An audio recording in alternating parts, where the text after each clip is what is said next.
Welcome to Sinful's Horror Stories. I hope everyone is hanging in there with this whole quarantine mess. Sit back, relax, stay sinful. Story number 1. Marco walked into the hotel. It smelled slightly of old wood and moss, but otherwise it was rather cozy. He looked around and saw some broken leathery couches and a coffee table. He sat there waiting for the reception desk.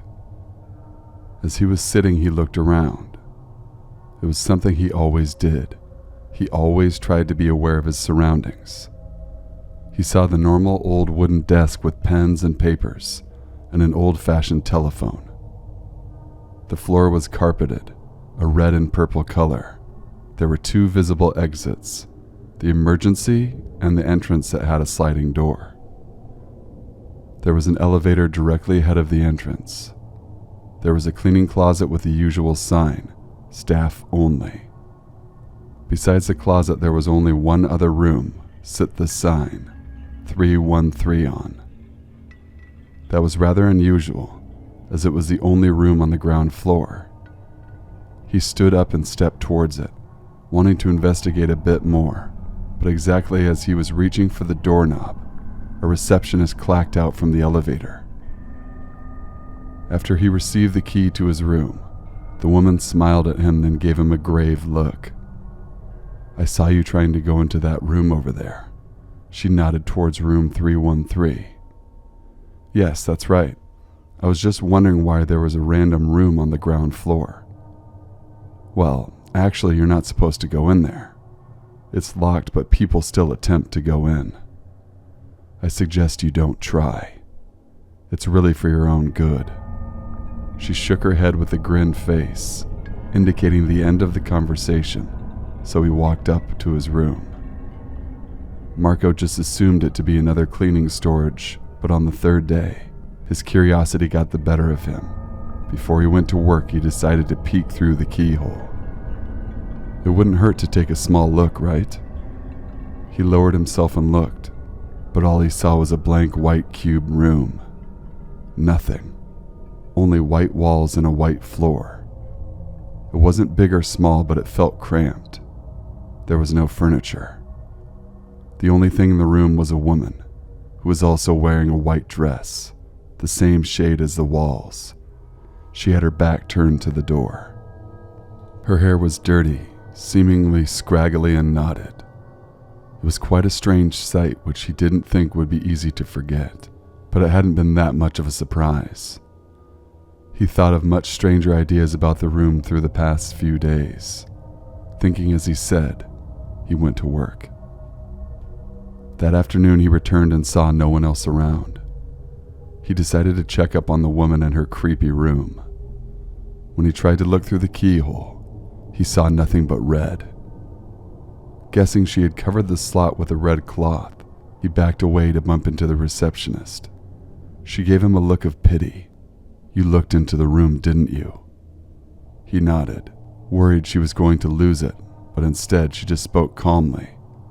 "The truth is that woman died a couple of years ago. We learned to live with it. We couldn't get her out. All of the walls are white, because otherwise she would scratch it all up while we weren't watching, often leaving blood stains on the walls.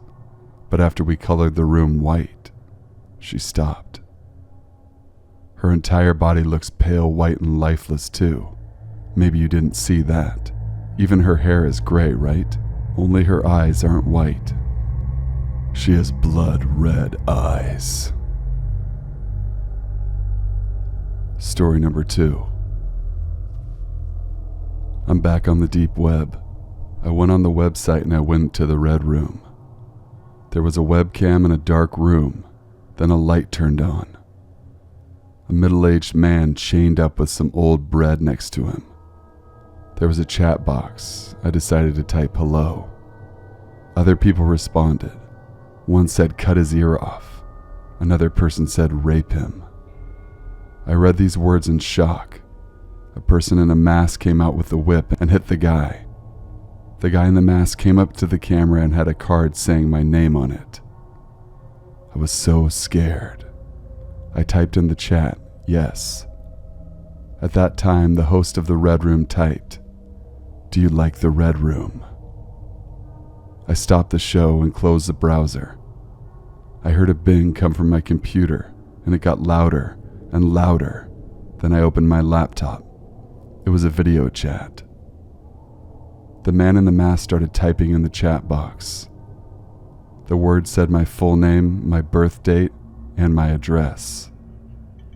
I hung up the chat and did a factory reset, and then I went to bed. The next day I found a file on my computer. It said chat. I opened it and it said my parents' name, my sister's name, and my IP address. That's when I smashed the computer on the ground, lied to my mom that it fell off of the desk. It's been 2 days since I broke my computer. I told a couple of my friends at school about what happened. They were shocked and they asked why I did it. I told them just for fun, I guess. Now it's 4:30 p.m. My brother told me he was leaving tonight to go home to West Virginia. I was very upset, so I went to my room. I opened the door and a mask was on my window. My mom ran up and she saw the mask and asked, "Why is this mask here?"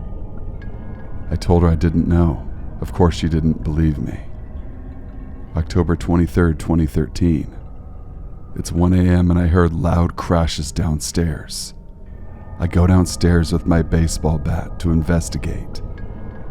A man downstairs screamed at the top of his lungs and ran outside. I turned on all of the lights, and the lights were red. My parents came down and called the cops as soon as possible. And when they came, people were outside. My friend ran up to me and asked why the house lights were red. I told my friend it was a man from the chat room. The police told us to stay as far away from our home as possible for at least 2 days, while they investigate this strange happening. Story number 3. I took a little break for a few days before I decided to go back into the true Red Rooms. I paid my Bitcoin and got sent a new password. It took a few days before they sent it to me along with another username. I guess this is how they managed to keep it so secretive, so that way people couldn't be tracked. I put in my username and password on the first page. This particular Red Room number 2 brought you to another page that asked for my password. So instead of 1 page, it went through 2, I guess for extra protection.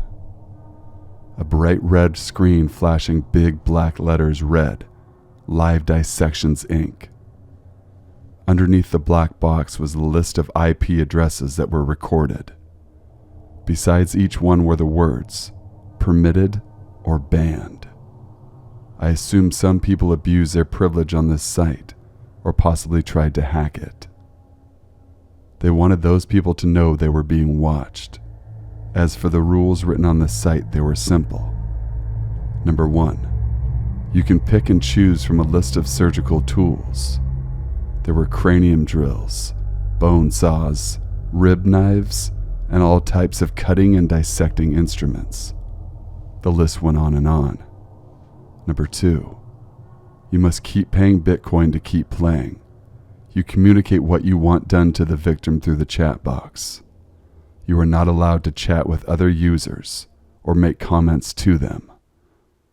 5 users popped into the chat box, including me. Your waiting time is 5 minutes popped up on the black screen. Then the live stream began to start. I took a deep breath. A man who is obviously sedated is lying in what looks like an old green dentist chair. He is in a blue hospital gown. His wrists and ankles are strapped down. 2 people in doctors' scrubs and masks were injecting him in the arm with 2 different needles. Then the messages started popping up on the chat box.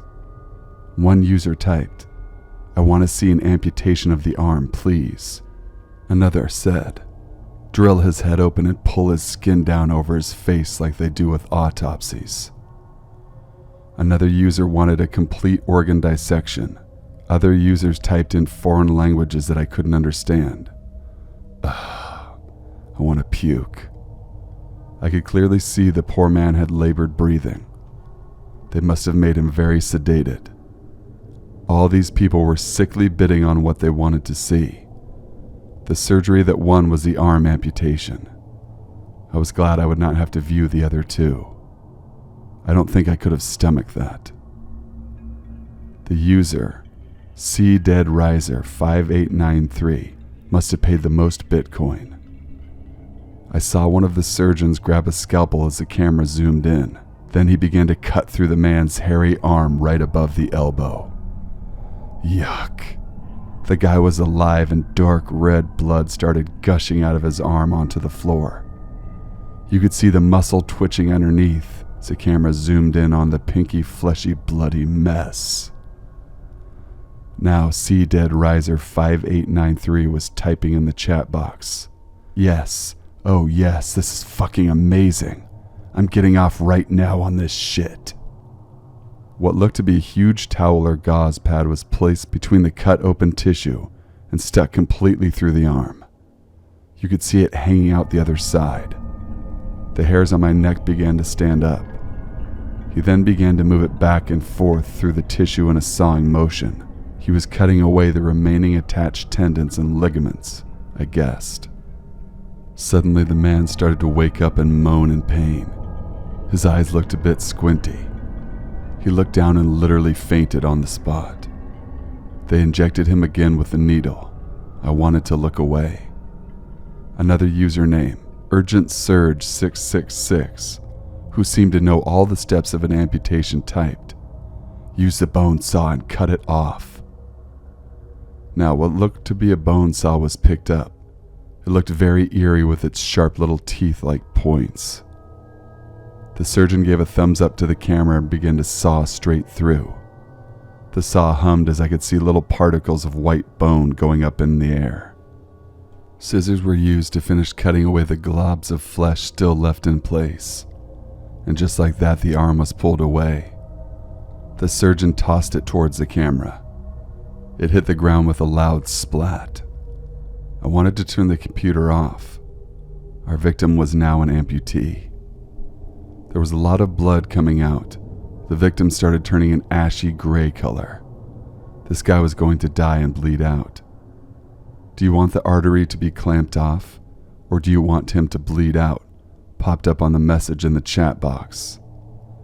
One person typed, "No," and C Dead Riser 5893 said, "Let him bleed out, man.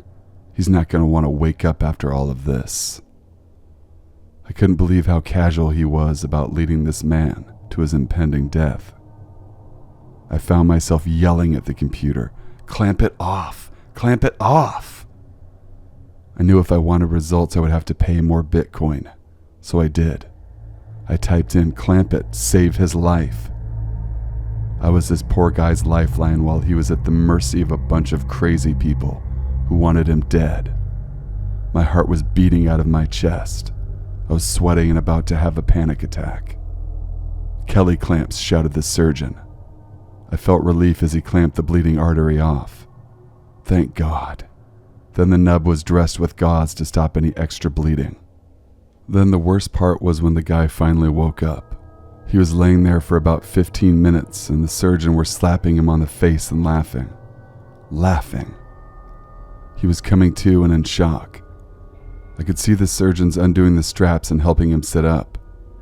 How the hell could they laugh at what they had just done to this poor man? They almost killed him and took a part of his body away for no good reason. For what? All for the expense of someone else's pleasure? It made me sick. The man looked down and his eyes bulged out. He looked to be in disbelief.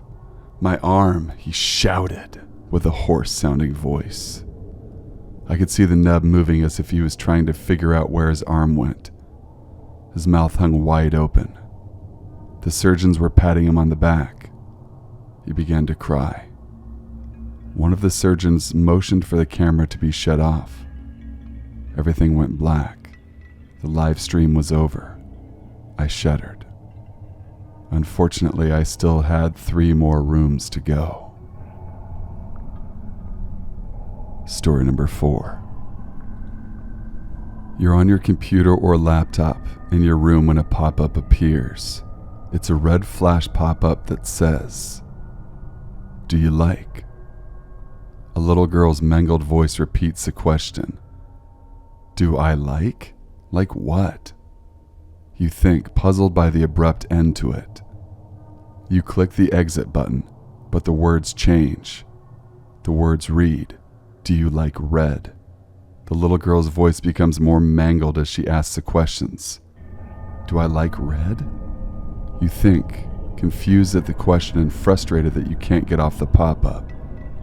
You click it a few more times and the sentence is changed to something entirely different than what you first got.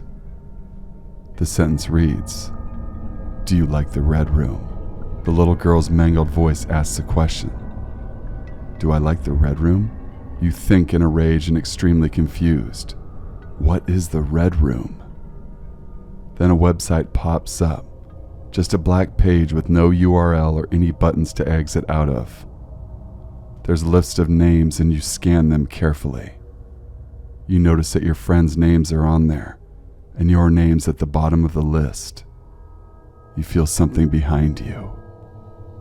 The next day, the police are investigating your grisly suicide. They walk into your room and find you lying on the bed, covered in blood. There's blood on your walls, and it looks like you painted your room red with your own blood, from all of it on your hands. Your laptop still has that list on it with your name at the bottom, and before the police can look through it, and it shuts down with an eerie, echoey voice, never to turn back on. Thank you guys for watching and listening. Please be sure to leave a like, comment, share, and subscribe for future content. Email your true scary stories to thesinfulsavant@gmail.com. The email will be left in the description box below as well. Hope everyone's staying safe and as sane as humanly possible, despite our present situation. Till we meet again, stay sinful.